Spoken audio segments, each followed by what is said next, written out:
Olá pessoal, somos do grupo 5, vamos apresentar o seminário sobre as etapas do Tribunal do Júri e a soberania dos vereditos. Nosso grupo é composto pelo Daniel Nogueira, pela Giovana Ansel, por este que vos fala, pelo Cláudio Silveira e pelo Natan Viana. Vamos lá. Vamos falar um pouquinho da história de como surgiu o Tribunal do Júri para a gente poder entender um pouco do contexto desse mecanismo jurídico. O Tribunal do Júri tem suas raízes na antiguidade, mas o modelo moderno surgiu na Inglaterra, com a Carta Magna de 1215, que instituiu o julgamento pelos pares para combater abusos do rei. O formato foi consolidado após a Revolução Francesa e expandido para diversos países, incluindo o Brasil. O termo júri, no latim, jurare, significa fazer juramento, em referência ao compromisso assumido pelos cidadãos acolhidos e escolhidos para julgar o caso. No Brasil, o júri foi instituído em 18 de junho de 1822, inicialmente, e era composto por 24 cidadãos e tinha competência exclusiva para julgar crimes relacionados às liberdades de imprensa. A Constituição de 1824 elevou o poder do Tribunal do Júri, passando a abranger também as causas civis e criminais. Já a Constituição de 1946 mudou a natureza do júri, transferindo do capítulo do Poder Judiciário para o de Direitos e Garantias Individuais, formato mantido pela atual Constituição de 1988. O Tribunal do Júri apresenta uma importante forma de participação popular no Poder Judiciário, permitindo que a sociedade contribua diretamente para o julgamento de determinados crimes. É a instituição tradicional do sistema jurídico brasileiro, responsável pelo julgamento dos crimes mais graves contra a vida humana. Sua principal característica é permitir que os cidadãos comuns participem diretamente da administração da justiça, exercendo o papel dos jurados e decidindo sobre a culpa e a inocência do acusado. Essa participação popular reforça a legitimidade da democracia das decisões judiciais. O conceito do Tribunal do Júri é que é um órgão especial do Poder Judiciário, composto por um juiz togado e jurados leigos escolhidos entre cidadãos comuns. Os jurados analisam os fatos e as provas apresentadas durante o julgamento e respondem aos quesitos formulados pelo juiz, decidindo pela condenação ou pela absolvição do réu. Diferentemente de outros julgamentos, no Tribunal do Júri, a decisão sobre a culpa do acusado é tomada por representação da sociedade e não apenas pelo juiz profissional. Sua previsão constitucional está expressa no artigo 5º, inciso 38 da Constituição Federal de 1988, e assegura plenitude de defesa, sigilo das votações, soberania dos veredictos, competências para os crimes dolosos contra a vida. Os objetivos do júri é garantir a parcialidade, a participação da população na justiça, democratizar a atividade jurisdicional, julgar os crimes mais graves contra a vida e reforçar a confiança da sociedade nas decisões judiciais. A Constituição Federal reconhece o Tribunal do Júri como uma garantia fundamental, assegurando que a sociedade participe do julgamento dos crimes mais graves contra a vida. A competência do Tribunal do Júri é contra crimes dolosos contra vidas consumados ou tentados. São eles homicídios, contidos no artigo 121 do Código Penal, induzimento, instigação ou auxílio ao suicídio ou automutilação, previsto no artigo 122 do Código Penal, infanticídio, artigo 123, aborto provocado por terceiros, artigo 125 a 127. Também são julgados pelo júri os crimes conexos a esses delitos. A competência do Tribunal do Júri está restrita aos crimes dolosos contra a vida, ou seja, aqueles que existe intenção de matar ou a assunção de risco de produzir crime. O Tribunal do Júri é uma instituição constitucional que materializa a participação popular brasileira. Sua função é julgar crimes dolosos contra a vida, garantindo a observância dos direitos fundamentais e fortalecendo a legitimidade das decisões judiciais. Finalizando aqui. Bom, vou dar continuidade e abordar a primeira fase do tribunal do júri, que é conhecida como o juízo de acusação. Essa fase está prevista nos artigos 406 a 421 do Código de Processo Penal. E essa fase ela tem como principal objetivo verificar se existem elementos suficientes para que o acusado seja submetido ao julgamento pelo tribunal do júri. E nessa etapa, o juiz não decide sobre a culpa ou a inocência do acusado. A sua função ela é meramente analisar se há prova da materialidade do crime e indícios suficientes da autoria para justificar perante os jurados. E logo de início ocorre o oferecimento da denúncia, que o procedimento se inicia com o oferecimento da denúncia pelo Ministério Público, em que se verifica se há elementos que indiquem prática de crime doloso contra a vida. E após isso, é recebida a denúncia, o processo ele é instaurado e passa a seguir o rito do processo tribunal do júri.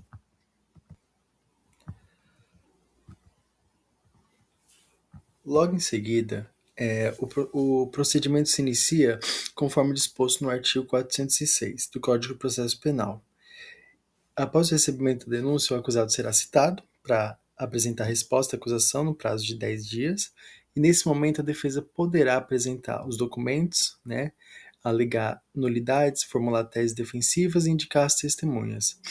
Então, ocorre nessa primeira, após o recebimento da denúncia, a citação, a resposta à acusação, em que a resposta à acusação no tribunal, ela é feita pela defesa no momento oportuno, em que pode-se apresentar os documentos e alegar nulidades. E essa fase ela é fundamental para garantir os princípios constitucionais do contraditório e da ampla defesa. E se houver a rejeição da peça inicial, o juiz vai fundamentar sua decisão nas hipóteses previstas do artigo 395 do Código de Processo Penal, como, por exemplo, a falta justa ou inépcia formal da denúncia. E importante ressaltar que, após o recebimento da denúncia pelo juiz, ocorre a interrupção da prescrição, em que a decisão do recebimento da denúncia é o marco legal que interrompe a prescrição penal. E logo após a resposta à acusação, ocorre a audiência de instrução, que é disciplinada pelo artigo 411 do Código de Processo Penal, que diz: na audiência de instrução, prodecer a tomada de declarações. Logo após a resposta à acusação, ocorre a audiência de instrução, que é disciplinada pelo artigo 411 do Código de Processo Penal. E nessa audiência, elas são produzidas as provas necessárias para o esclarecimento dos fatos, o que inclui oitiva das testemunhas de acusação, oitiva das testemunhas de defesa, esclarecimento dos peritos, quando necessário, e interrogatório do acusado. E ao final da instrução, a acusação e defesa apresentam suas alegações finais, permitindo que o juiz tenha uma visão completa do caso antes de decidir. Após a audiência de instrução, são possíveis algumas decisões após o final da primeira fase do tribunal do júri. Então, concluída a instrução, o magistrado ele poderá proferir 4 tipos de decisão. A primeira seria a pronúncia, que está disciplinada pelo artigo 403 do Código de Processo Penal, que ocorre quando o juiz verifica a existência de prova da materialidade dos fatos, indício ou indícios suficientes de autoria ou participação. Uma outra possibilidade de decisão e aqui na pronúncia é importante destacar que nesse caso o acusado ele vai ser encaminhado para o julgamento no tribunal do júri. E é importante destacar que a pronúncia não apresenta uma condenação, mas apenas um reconhecimento de que existem elementos mínimos para que os jurados analisem o caso. Uma outra possibilidade de decisão é a impronúncia, que está disciplinada pelo artigo 414 do Código de Processo Penal, que é quando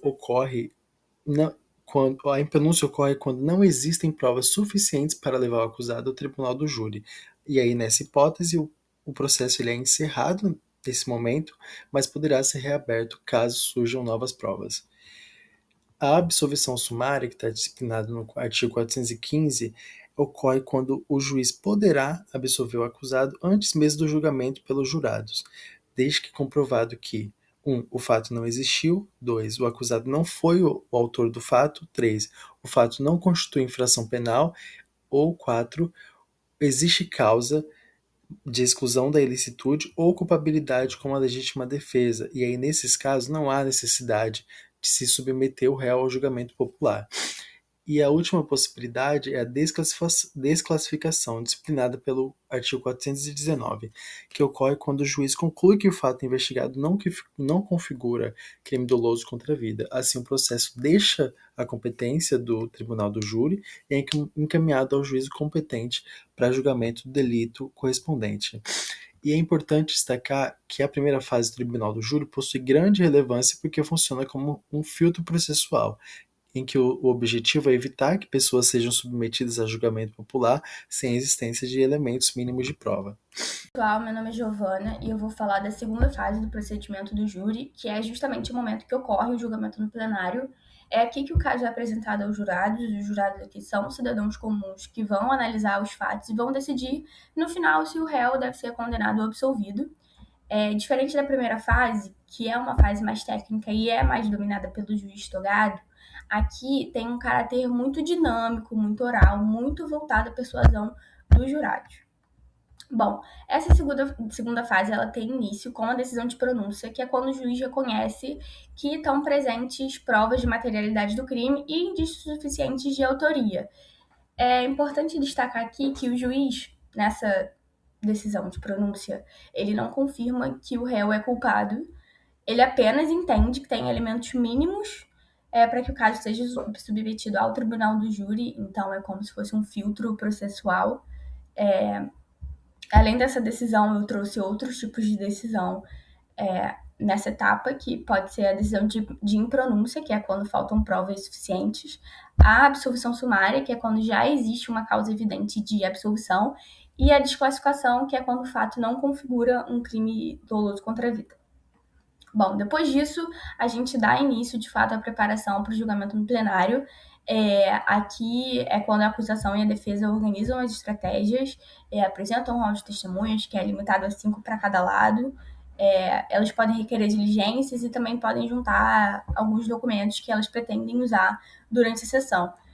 Eu considero um momento muito importante porque garante um equilíbrio entre as partes aqui e tem uma efetividade muito clara do contraditório e da ampla defesa, então faz com que tudo que vá ser debatido no plenário posteriormente esteja muito bem organizado, muito bem estruturado.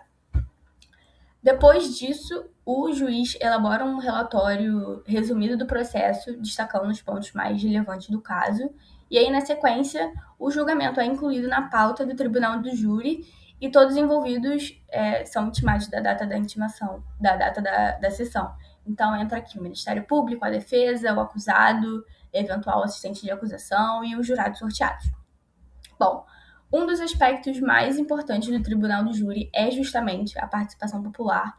Existe uma lista anual de jurados, que é composta por cidadãos comuns, e para cada sessão são sorteadas 25 pessoas dessa lista comum. Bom, no dia do julgamento, a gente precisa de pelo menos 15 desses sorteados presentes para que possa dar início à sessão.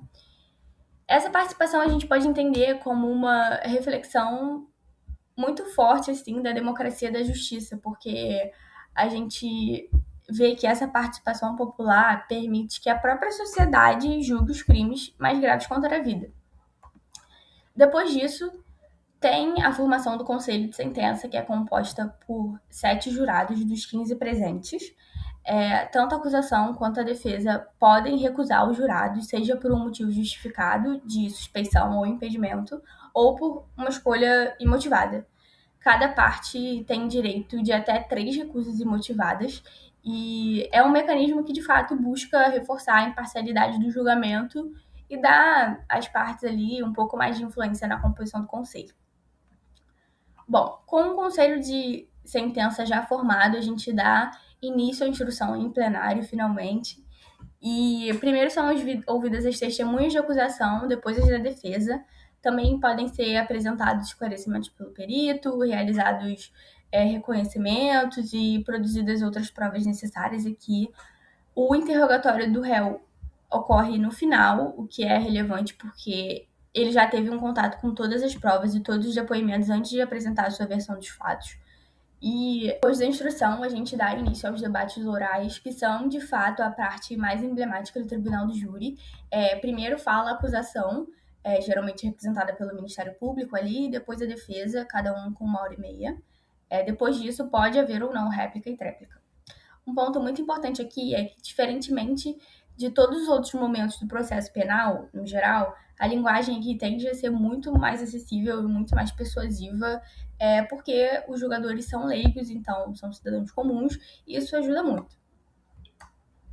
Deixa eu mudar o slide aqui. Depois dos debates, o juiz presidente formula os quesitos que serão submetidos aos jurados. Esses quesitos são perguntas objetivas, como se o fato existiu, se o réu é o autor, se ele deve ser absolvido. A votação acontece de forma secreta. Eles vão para uma sala chamada sala secreta e os jurados não precisam justificar suas decisões, porque aqui vigora o sistema de íntima convicção. Depois disso, o julgamento é apurado por maioria dos votos. Com base na resposta dos jurados, o juiz presidente elabora a sentença. Embora os jurados decidam sobre a condenação ou absolvição, cabe ao juiz fixar a pena, estabelecer o regime inicial de cumprimento e resolver as demais questões jurídicas de fato. Ou seja, tem uma combinação aqui entre a decisão popular e a técnica jurídica do magistrado. Mesmo depois do julgamento, ainda é possível recorrer.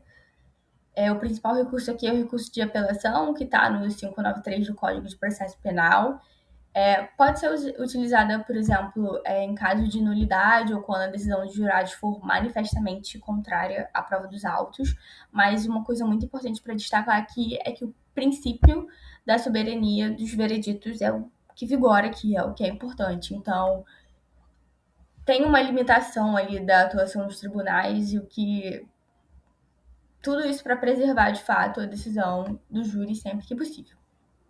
Bom, chegando ao final da minha fala, essa segunda fase do júri é justamente o momento que acontece, de fato, o julgamento pelo povo nos crimes dolosos contra a vida. É uma fase muito marcada pela fala, pelo contato direto com as provas e, principalmente, o que é mais importante aqui é a participação ativa da sociedade na decisão.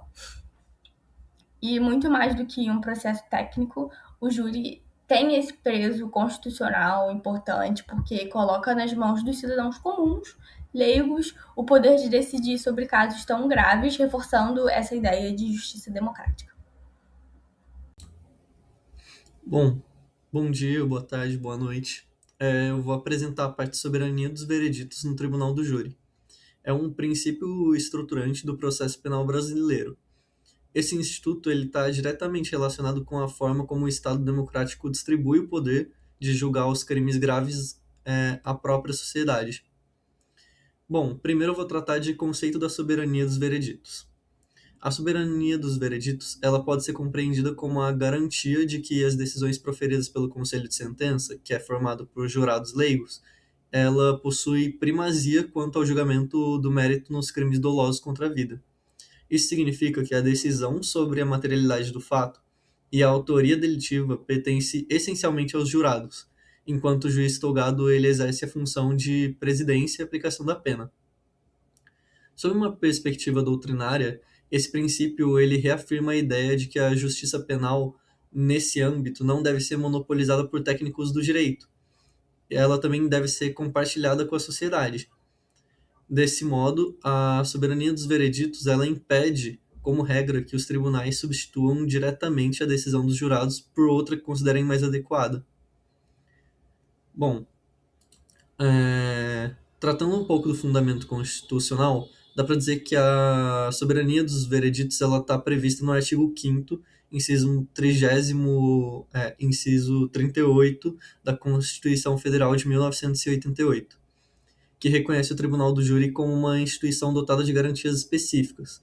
E entre essas garantias, destaca a soberania dos vereditos, ao lado da plenitude de defesa, do sigilo das votações e de competência para o julgamento dos crimes dolosos contra a vida.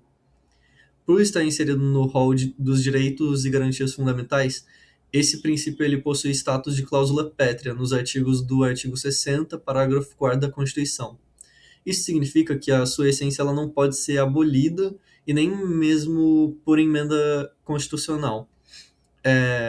Portanto, a soberania dos vereditos não é apenas uma regra processual, ela também é uma expressão direta da ordem constitucional democrática. Bom, a importância democrática da soberania dos vereditos ela está diretamente ligada ao princípio da participação popular na administração da justiça. O tribunal do júri ele permite que os cidadãos comuns, sem formação jurídica, eles decidam sobre questões extremamente relevantes, como a liberdade e a responsabilidade penal do indivíduo. Do ponto de vista teórico, isso é uma representação da forma da democracia participativa. Então, o povo pode exercer diretamente uma função estatal. Além disso, o júri funciona como um mecanismo de legitimações das ações penais, que aproxima o judiciário da realidade social e dos valores culturais da comunidade.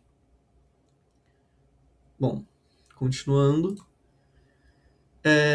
Agora, falando das limitações do princípio, apesar da relevância, a soberania dos vereditos ela não possui um caráter absoluto.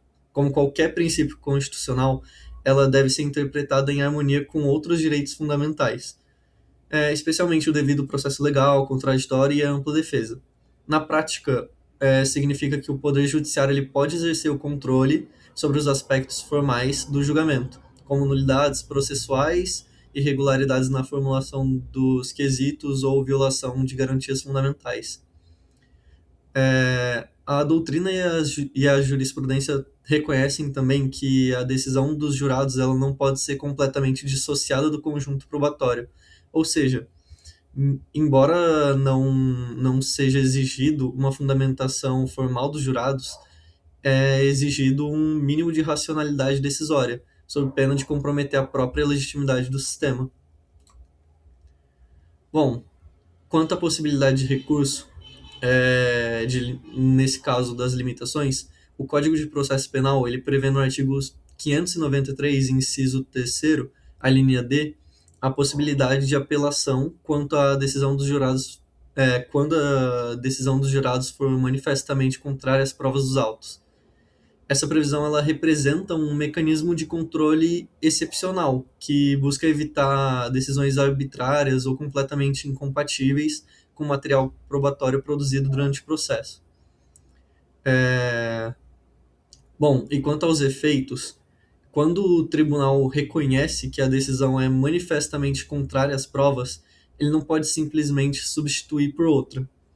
Em respeito à soberania dos vereditos, a consequência jurídica é a anulação do julgamento e a submissão do réu a um novo júri. Esse modelo demonstra uma tentativa de equilíbrio entre dois valores fundamentais. De um lado, a autonomia decisória dos jurados, de outro, a necessidade de evitar decisões injustas. Assim, o sistema preserva a participação popular, mas cria um mecanismo de correção que impede distorções graves no resultado do julgamento. Oi, eu sou Natan Viana, vou dar continuidade aqui na apresentação. Para finalizar ela, eu vou abordar um pouco sobre a importância, críticas e, no final, dar uma conclusão do nosso seminário. E, até agora, né, a gente conseguiu compreender a competência do Tribunal do Júri, sua primeira fase de formação de culpa, julgamento plenário, soberania dos vereditos, e fiquei com a responsabilidade de refletir um pouco sobre uma questão mais ampla, né? Tipo, qual a importância dessa instituição para o nosso processo penal? E o Tribunal do Júri é uma das instituições mais antigas, né, do nosso ordenamento jurídico e recebeu uma proteção especial, como já vimos aí, na Constituição Federal, sendo incluído aí nos direitos e garantias fundamentais. E essa proteção não ocorreu por acaso.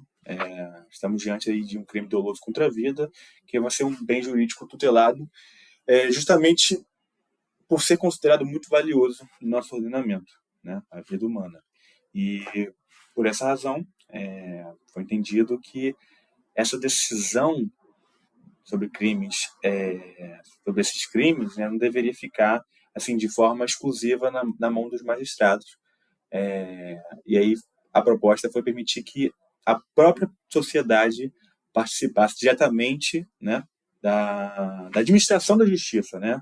E, nesse sentido, o Guilherme de Souza Nussi vai afirmar que o Tribunal de Júri constitui uma das maiores expressões da democracia participativa dentro do sistema penal brasileiro.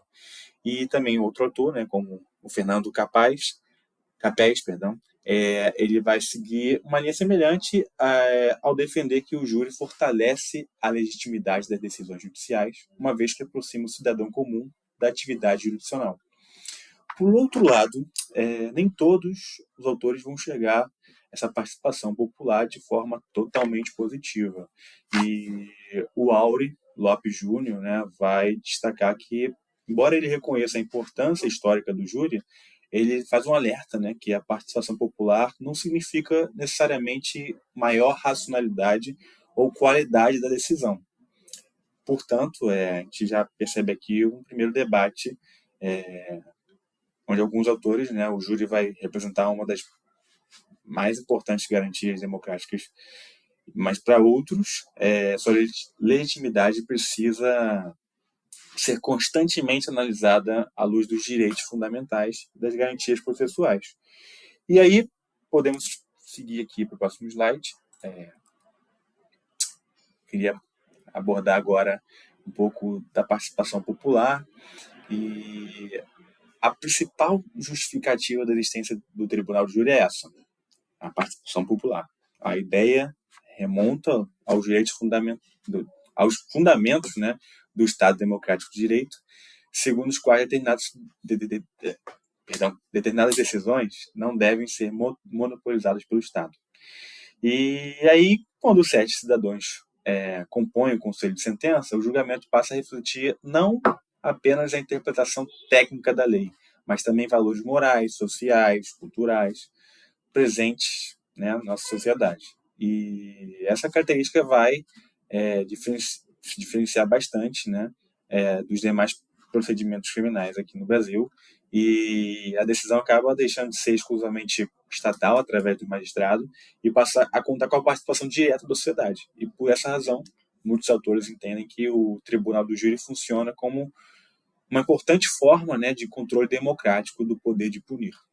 E também é necessário observar, né, interessante observar, que o modelo brasileiro não é único, né? Em outros países, aí, como os Estados Unidos, o júri possui uma competência até mais ampla, né? E atuando assim, em outras modalidades de processos. No Reino Unido também, o julgamento por jurados também possui um papel relevante, né? E até essa comparação acho que gera uma reflexão interessante, né? Tipo, o modelo brasileiro deveria ampliar, como o caso dos Estados Unidos, né? Ou a exceção que a gente tem aqui para crimes dolosos contra a vida é uma solução mais adequada, né? Porque eu acho bastante, que a gente vê muito em filme isso, né? Filme principalmente americano, né, que domina aí o mainstream, esses filmes legais, assim, de júri, né, tribunal de júri, os advogados tendo que ali convencer a bancada, né? Então, o caso brasileiro não é tão assim, né? A gente é mais técnico, digamos assim. Enfim, não existe pesquisa aqui, não tem um consenso na doutrina nessa questão, mas é uma discussão que vai mostrar que o tribunal de júri continua sendo um tema atual e um objeto de constante debate, né? E avançando, vou abordar agora as principais críticas, né?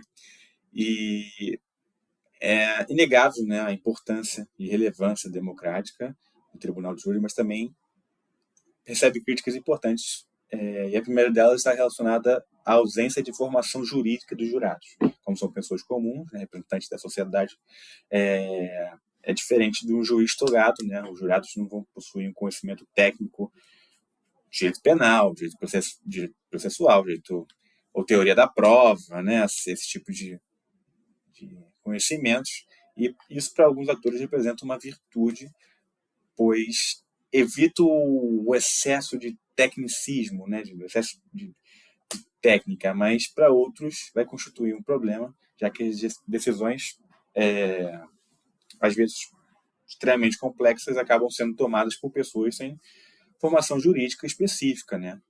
E também outra crítica que aqui importante é a questão da influência emocional, né?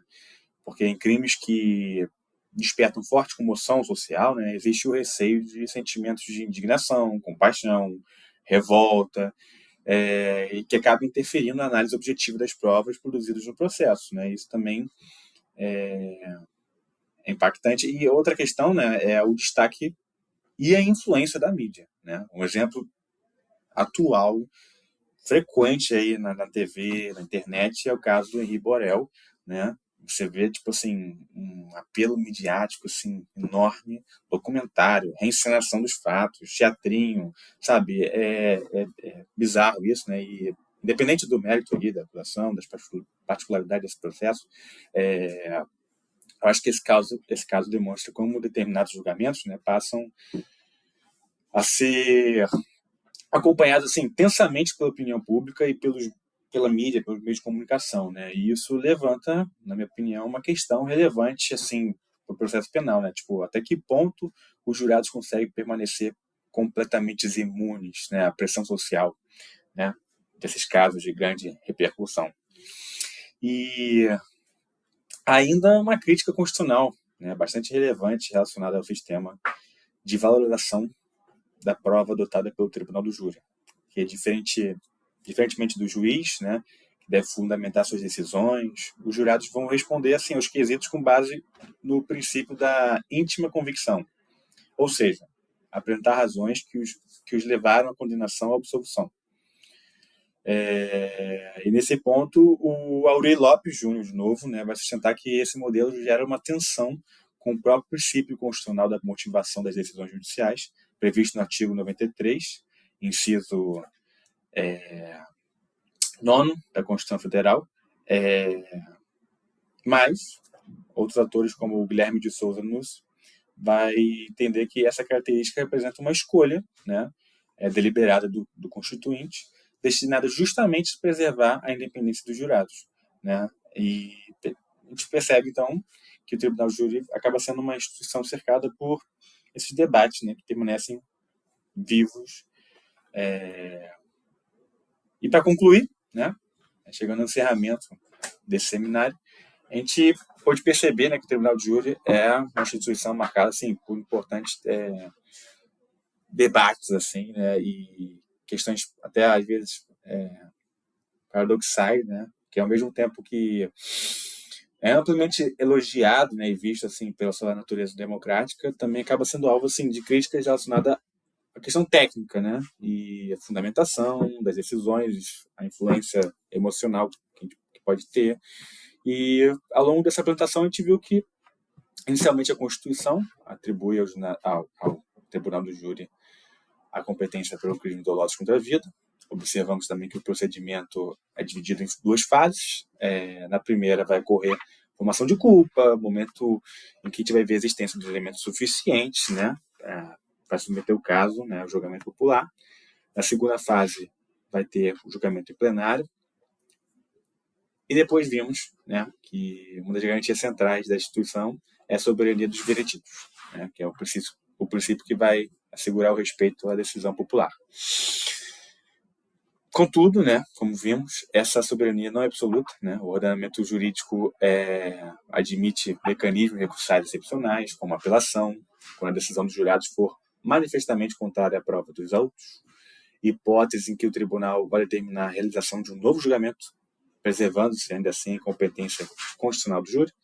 E todos esses elementos demonstram que o Tribunal do Júri não é apenas um procedimento processual, ele representa uma escolha política, jurídica e constitucional feita por nossa sociedade, né, ao instituir o júri. Decidimos, né, que determinados crimes são tão graves que a resposta deve ser com a participação direta do povo. Naturalmente, nenhuma instituição é perfeita. O Tribunal do Júri possui limitações e desafios que continuam sendo, assim, objeto de discussão, como conversamos, entre doutrinadores, magistrados, operadores do direito. Contudo, né, mais de 2 séculos aí presente, né, no Brasil, ele permanece ocupando assim, a posição central no nosso sistema de justiça criminal, e por isso talvez aqui a grande pergunta não seja se o tribunal do júri é perfeito, né? Mas se estamos dispostos a abrir mão de uma das mais importantes formas de participação popular existente dentro do nosso poder judiciário, e enquanto a Constituição continuar entendendo que a vida é um bem jurídico que merece esse tipo de julgamento popular, o Tribunal de Júri vai permanecer como um dos símbolos aí mais relevantes da democracia brasileira. E é isso. Encerro nossa apresentação. Fica aí uma indicação de filme muito bacana. E é isso. Muito obrigado.